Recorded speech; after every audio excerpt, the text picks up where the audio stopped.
Tottenham Hotspur are signing Micky van der Ven. Micky van der Ven. £30 million signing agreed. Personal terms apparently not an issue. Left-footed, rapid, rated as one of the best attack-minded defenders in the top 5 leagues. What do you make of the signing?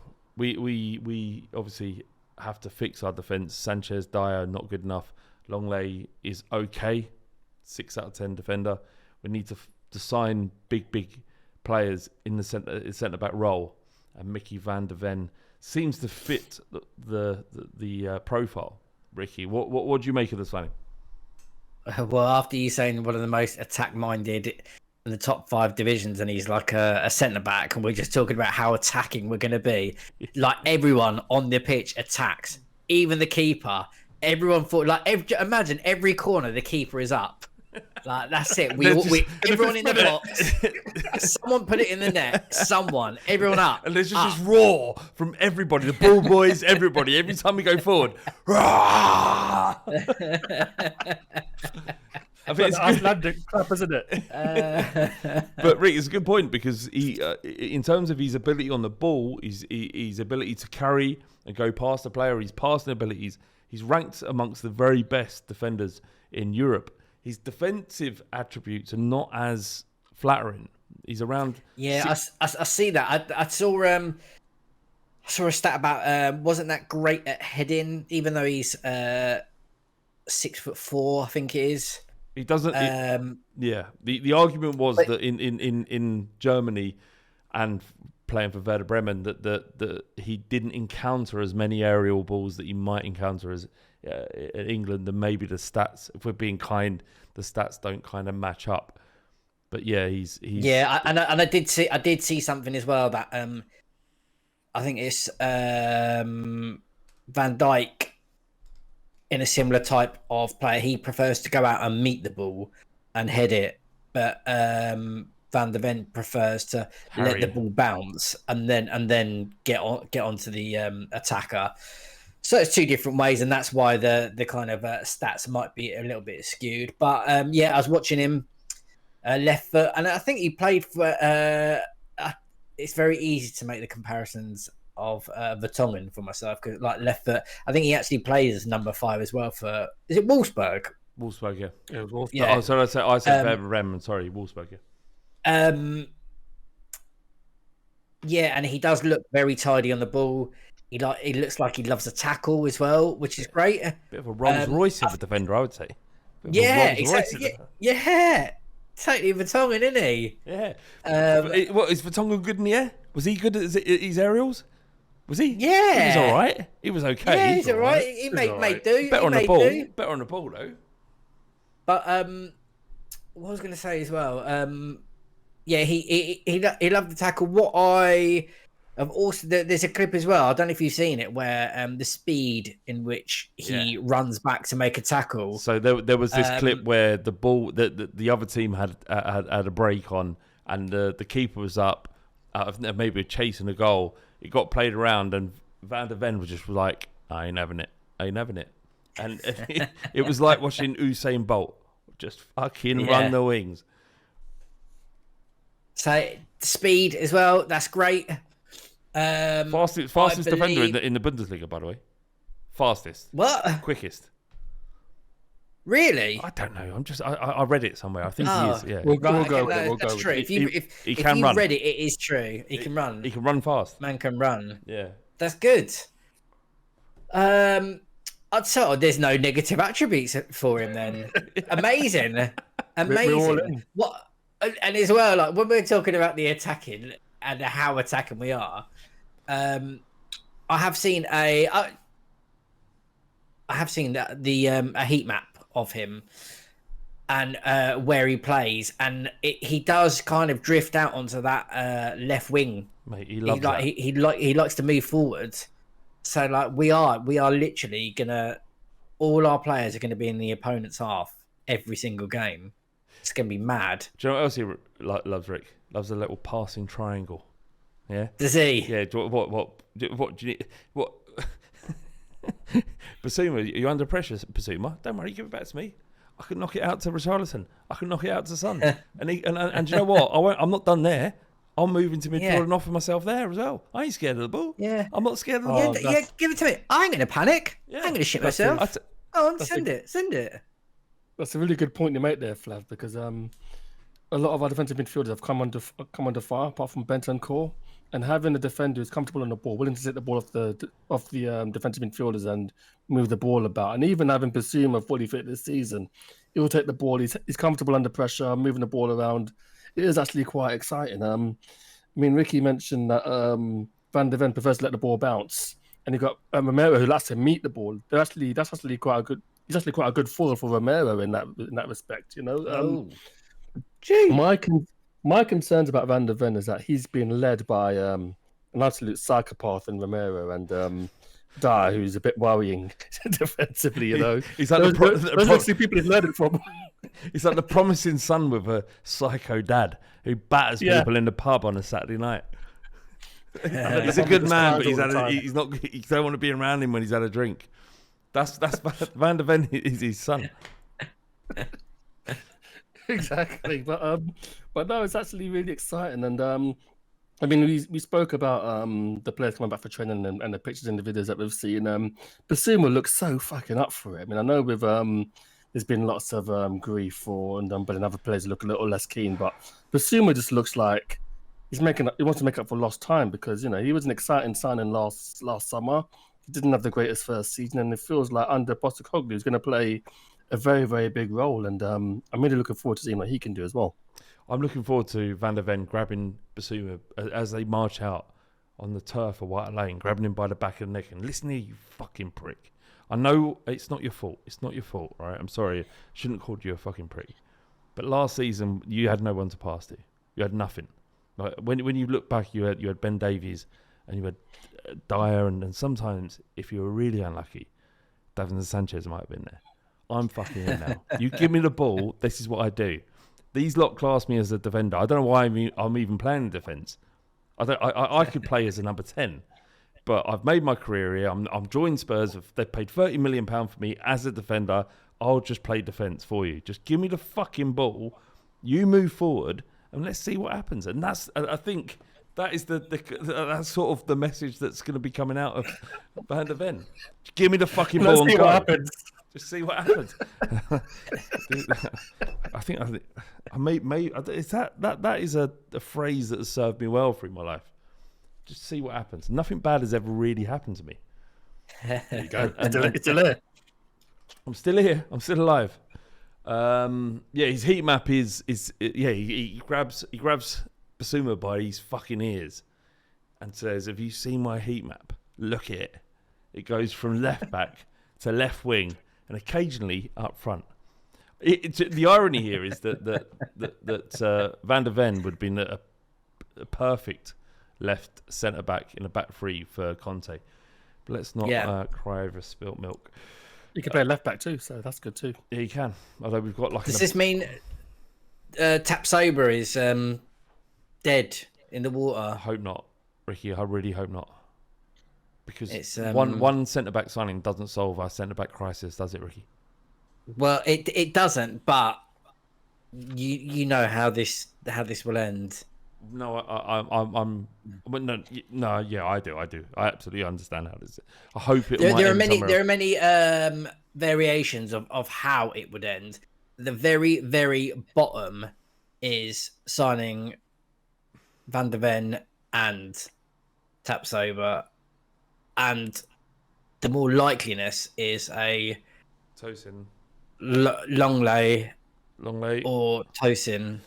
I genuinely think that if we are serious about moving forward as a football club, then Van de Ven isn't the solution to our issues, and we need to go balls out and get Tapsoba as well, because Tapsoba is, I think, if I understand both players correctly and what people have been saying about them, is the better of two, or certainly the more complete of the two defenders. Yeah. And we have one centre-back that is fit for purpose.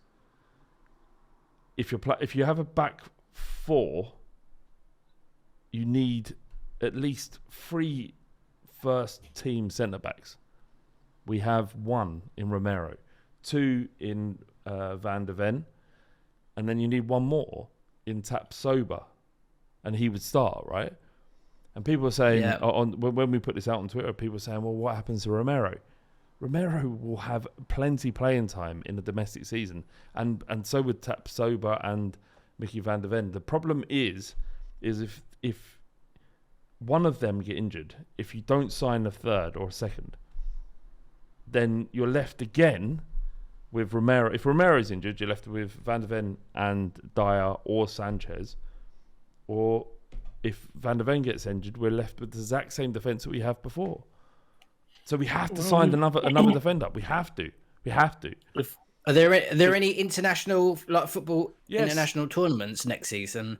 Because if Argentina are playing, then Romero be missing through injury before and after. Well, there's African Cup of Nations and the Asian Cup, so missing Sonny, Sarr, and Basuma. But I think that we're getting there's three defenders in the frame. One of them is a Fulham defender. He's homegrown, so that seems like it's going to happen. Any good? For one reason or another. Any good? He seems decent. Seems decent. That's good. We need a decent defender. We need a decent defender for our title challenge. He's not moving the needle, but I feel that if Tapsoba wasn't in the equation, we'd be relatively happy with Van de Ven. We've also forgot about Ben Davies. There's no talks of selling him. He's competent. He's not amazing, but he's centre back, competent. though, is he? He's not centre back. He's a left back. He's a centre back in a 3, but not in a 2. We're not going to play a 3, are we, T? We don't know. What are we doing? Tell us what we're doing. Fucking sick of it. Sick of it. I've had enough, Robbie. I tell you what. Why isn't the question being asked? Why isn't the question being asked to Postecoglou? He's like, you think you're a good manager? We've got all the players to play a 3-4-3 on an attacking sense. Why can't you do that? Well, I can't do an Australian accent. Let me try. Go. Shrimp on the boat. Well, no, I can't do it. That is absolutely rubbish. Well, can you do one? Can you do one? He's got his open. Nah, I can't. No. Put He's another got his shrimp on the barbie. Monday, by the way. For the 3-4-3. Why can't I play a 3-4-3? No, that doesn't sound anything like. I don't know what that was. But why can't he play? Maybe he should play a 3-4-3. Maybe Ben Davies should be a part of the team. We've got so many players we've got to bomb out of this squad. It's unreal. Sorry, we're not going back to 3-4-3. It's not happening. Yeah, well, you don't know what you're talking about. Maybe he will be able to do that. Nah, maybe he's never had the players at his disposal to do what he needs to do to employ a 3-4-3. Nah, when Maddison signed and he said that whether you're here or not, you're going to see a totally different Tottenham team. Yeah. He means any traces of Conte or Mourinho or that era never existed. Dead. All gone. That 3-4-3. Never played it, mate. Never played it. Yeah. Never. It's always been 4-3-3 here. No, we have. Always. This feels like an extreme wife swap. You know what I mean? Like you have the wife swap, and then like the other wife is just like you can have the tomato ketchup. You can have all the fatty foods. Do what the fuck you want. That's what Postecoglou is. You know what I mean? Let the players do what they want. You can have the ketchup. You've got to have the dick as well. That's just saying. Just the way it is. Saying. You want the ketchup, you got to get the dick. That sounds bad. Maybe I shouldn't have said that. Let me write down the time I said that, and we can edit it out. So what was you saying, T? Like what was you saying? I don't know. I mean, he's got his press conference on Monday, so I guess we'll find out more whether he's going to go with 3 or 4 at the back. It feels like Maddison is going to play regardless. Maybe there's a 4-3-3. Not really sure, but I think ultimately, if Tapsoba wasn't in the equation, we'd be relatively happy with Van de Ven. A lot of the issues of our defence was how Conte was playing. He's kind of relying on Dar to carry the ball out, and often he just didn't know what to do. And some players rely more on instruction than being free to do what they want. And it feels like Van de Ven is someone who can just can also follow instruction, but also just does what he wants to do. Figure out the solutions on the field as he plays. So that's one thing that seems good about Van de Ven for me. Yeah, I think like I said before, we need two. It feels like we need two. We had a question here from not a statement from Not So Skinny Pete. He says it's not realistic to expect both with no European football this season. What do you make of that? Because to me, and I understand it. I do understand it because you need game time for these top class players to play their football, especially if you're spending 40, 50 million pound for them. But we need to fix our defence. What, Rick? I mean, is it unrealistic to expect ENIC to pay, 80 million pound for two centre backs? We talked about it over and over again. That's how much it needs. I mean it. When you put it like that, and you have the history of how we've spent money and stuff like that, or really, do you know what? Or because we have spent money, like Ndombele, Lo Celso, back in the day, Soldado. We've put P down when we needed to, but where we are at the moment, because there's no European football, I don't think we won't go for both of those defenders. But we need to, though. We do. There is an understanding of me, you, everyone. We know we need to. So if we don't, it's a failing of Daniel Levy again, right?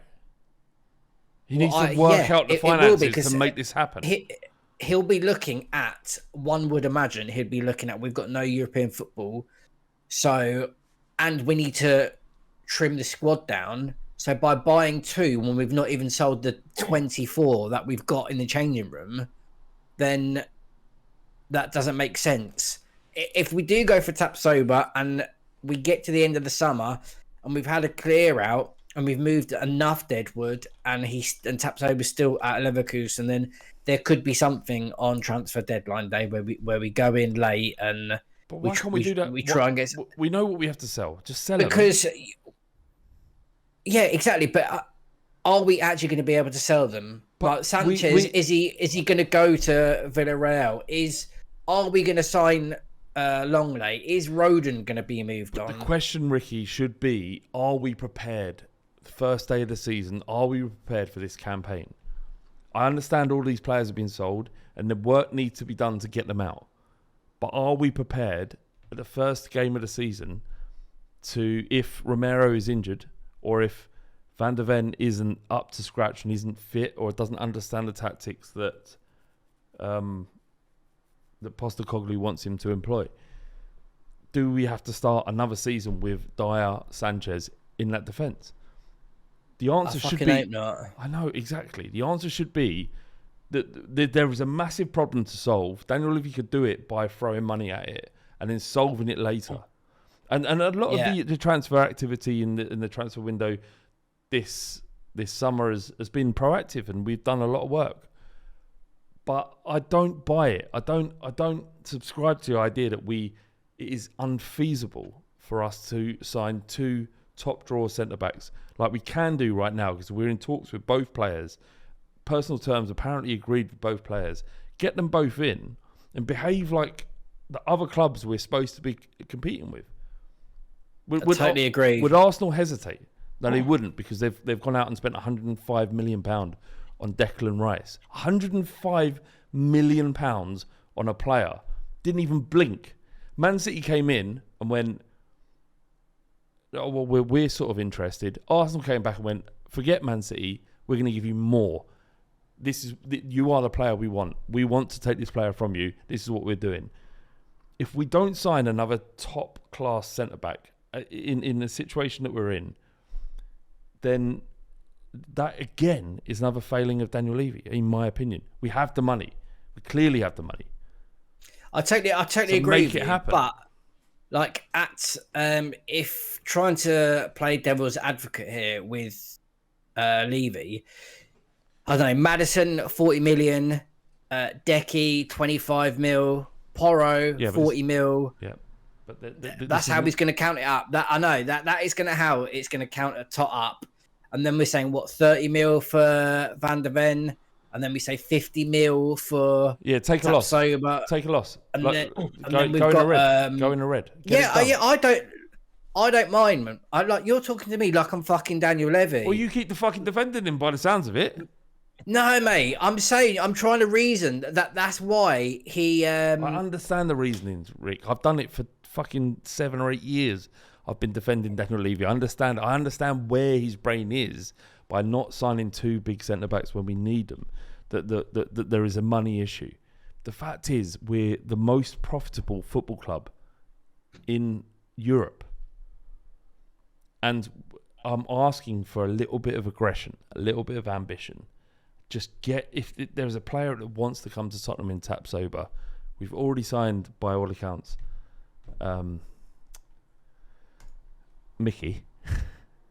That why not make it happen? Just make it happen. I want us to make it happen. It'd be amazing. What do we do with the centre backs that we've got at the moment? So, like Davies, is he to be sold, kept? I think Dyer, Sanchez, We've got so many. Rodon. In Postecoglou's system, Davies is a left back, right? So we've got Reguilon, we've got Fucking hell, I forgot about him. Sessegnon. God. We have Udogie Perisic. and Perisic. Udogie. Oh And my good lord! Yeah, and good Perisic. lord. So we've got 2 left backs there. We've got Reguilon and we've got Ben Davies, and then Doji if he can be trained into a left back, or if he's going to. Do you remember when you were a kid and used to go to HMV and get 5 DVDs for a 20? I think we should do that with our defenders. I think we've got so many Just players. like bulk them up and just knock them out like that. Well, if we So many. ID was always cheap. Always wondered why. See, cheap. that's niche, and I love it, and I appreciate it, and I agree with it. ID on VHS was super cheap.